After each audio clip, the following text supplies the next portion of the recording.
नमस्कार दोस्तों। आपको इस वीडियो में बताएँगे महाराष्ट्र में जो राजनीतिक उथल-पुथल के बाद अब नए मुख्यमंत्री बने हैं देवेंद्र फडणवीस और उनके नेतृत्व में नई सरकार का गठन हुआ। एक ओर जहाँ पर देवेंद्र फडणवीस सीएम पद की शपथ लिए, तो वहीं पर दूसरी तरफ अजीत पवार और एकनाथ शिंदे दोनों ने डिप्टी सीएम की।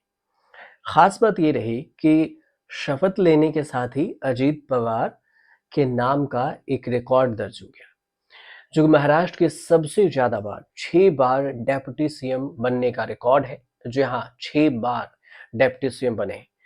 पवार की गिनती अमीर नेताओं में होती है और जिनकी नेटवर्थ की अगर बात करें तो 124 करोड़ रुपए से ज्यादा है।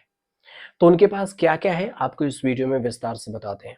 महाराष्ट्र विधानसभा के जो चुनाव हुए, उस चुनाव में जो उन्होंने हल्फनामे दी थी, जानकारी दी थी, उसमें अजित पवार ने अपने नेटवर्थ के बारे में भी खुलासा किया था। अब उन्होंने जो जानकारी दी उसमें ये बताया कि अजित पवार करीब करीब 124 करोड़ रुपए के संपत्ति के मालिक हैं, जबकि उनके ऊपर कर्ज इसमें बताया गया कि 21 करोड़ 39 लाख रुपए है। वो 12वीं तक ही पास हैं और अजीत पवार की गिनती महाराष्ट्र के सबसे अमीर नेताओं में की जाती है।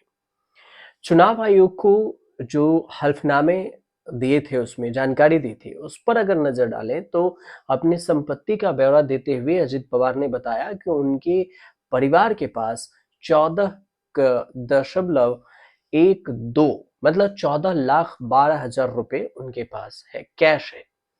वहीं पर तमाम बैंक के अकाउंट में तब जो बताया था चुनाव के दौरान, वो 6 करोड़ 81 लाख रुपए से ज्यादा जमा है। अजित पवार का बैंक डिपॉजिट 3 करोड़ रुपए है और उनकी पत्नी सुनित्रा पवार के खाते में भी इतनी ही रकम जमा है, 3 करोड़। इसके अलावा एनएसएस पोस्टल सेविंग खातों में 1 करोड़ 52 लाख रुपए डिपॉजिट है। हालांकि न तो अजीत पवार और ना ही उनके परिवार के किसी सदस्य के पास एलआईसी या फिर कोई लाइफ इंश्योरेंस पॉलिसी है। महाराष्ट्र के डिप्टी सीएम अब बन गए हैं और उनके पास शेयर, बॉन्ड्स और डिवेंचर्स के भी मोटे पैसे हैं। इसमें भी उन्होंने मोटा इन्वेस्ट किया हुआ है। जहां उन्होंने 24 लाख रुपए का इन्वेस्ट किया है, तो उनकी पत्नी और बच्चों ने 15-15 लाख रुपए के इन्वेस्ट किया। इसके अलावा ज्वेलरी की अगर बात करें कि सोना चांदी वगैरह, तो अजीत पवार के पास 38 लाख रुपए की कीमत के सोना और चांदी के ज्वेलरी है। उनकी पत्नी के पास 1 करोड़ 19 लाख रुपए से ज्यादा की कीमत के सोना चांदी के जेवर हैं। चुनावी हल्फनामे में जो उन्होंने जानकारी दी, उसमें से घोषित जो और अचल संपत्तियां हैं, उनके पास वाहन भी हैं, जिसमें 3 ट्रैक्टर ट्रेलर हैं और टोयोटा कैमरी, होंडा का सीआरवी और ट्रैक्टर है, और इन सब की कीमत को मिलाकर 75 लाख रुपए ही उन्होंने बताई। उनकी पत्नी सुनित्रा पवार ने बताया कि 10 लाख रुपए की कीमत की उनके पास गाड़ी है और उसकी नेटवर्थ 10 करोड़ रुपए है सुनित्रा पवार की, जबकि कई एसेट्स भी हैं।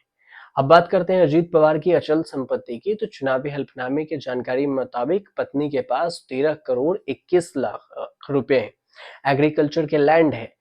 इसके अलावा 37 करोड़ रुपए के वैल्यू के नॉन एग्रीकल्चर की जमीन है। कमर्शियल प्रॉपर्टी की अगर बात करें तो कमर्शियल बिल्डिंग है उनके पास, करीब करीब 11 करोड़ रुपए से ज्यादा की कीमत उन्होंने बताई। रेसिडेंशियल प्रॉपर्टी की पे अगर नजर डालें तो अजीत पवार 4 घर है अजीत पवार के पास, जिसमें से 2 की कीमत 3-3 करोड़ रुपए है और एक की कीमत 2 करोड़ रुपए। अन्य एक की 90 लाख रुपए है। इसके अलावा सुनेत्रा पवार के नाम पर करीब 22 करोड़ रुपए से ज्यादा कीमत की 4 फ्लैट है। अजीत पवार महाराष्ट्र के मुख्यमंत्री हैं और इनके सफर पर अगर डालें नजर, तो पूर्व कांग्रेसी सीएम पृथ्वीराज चौहान के कार्यकाल में नवंबर 2010 से सितंबर 2022 तक रहे। अक्टूबर 2012 से सितंबर 2014 के दौरान 2 बार डिप्टी सीएम रहे। तीसरी बार 2019 में एनडीए की सरकार में डिप्टी सीएम बने। इसके बाद चौथी बार उन्होंने पूर्व सीएम उद्धव ठाकरे के नेतृत्व वाली महाविकास आघाड़ी सरकार में डिप्टी सीएम बने, शपथ ग्रहण ली। अजित पवार ने जुलाई 2023 में 5वीं बार डिप्टी सीएम लिए और उसमें कुछ जो उद्धव ठाकरे के साथ लिए वो तो 80 घंटे में उन्हें इस्तीफा देना पड़ा था, लेकिन 5वीं बार जब डिप्टी सीएम बने एकनाथ शिंदे के साथ तो फिर अभी तक टिके थे। छठी बार अब देवेंद्र फडणवीस के साथ वो डिप्टी सीएम के शपथ लिए। 65 साल के अजित पवार 2019 में देवेंद्र फडणवीस के नेतृत्व वाले ही सरकार में महज 80 घंटे के डिप्टी सीएम रहे थे और 80 घंटे में ही उन्हें पद से इस्तीफा भी देना पड़ा था। हालांकि बाद में उन्होंने महाराष्ट्र की राजनीति को हिलाकर रख दिया और फिर एनसीपी को 2 हिस्सों में बांट दिया। अब एक हिस्से के मालिक खुद हैं अजित पवार और दूसरा जो एनसीपी गुट है वो है शरद चंद्र पवार की, मतलब उनके चाचा की। तो कुल मिलाकर अजित पवार अब डिप्टी सीएम बन गए हैं महाराष्ट्र के और ये जो हमने जानकारी बताई ये उनके नेटवर्थ, उनके पास जो चुनावी हल्फनामे में जानकारी दी गई थी कि इतनी इतनी कीमत की, उसके हिसाब से हो सकता है उनके पास इससे ज्यादा की भी संपत्ति हो, लेकिन जो चुनाव में एफिडेविट में फाइल की गई जानकारी थी उसकी जानकारी हमने रिसर्च करके जो निकाली है उससे ये जानकारी आपके पास हमने पहुंचाई। आपको जानकारी सही लगे तो चैनल को सब्सक्राइब कीजिएगा, शेयर कीजिएगा, कमेंट कीजिएगा।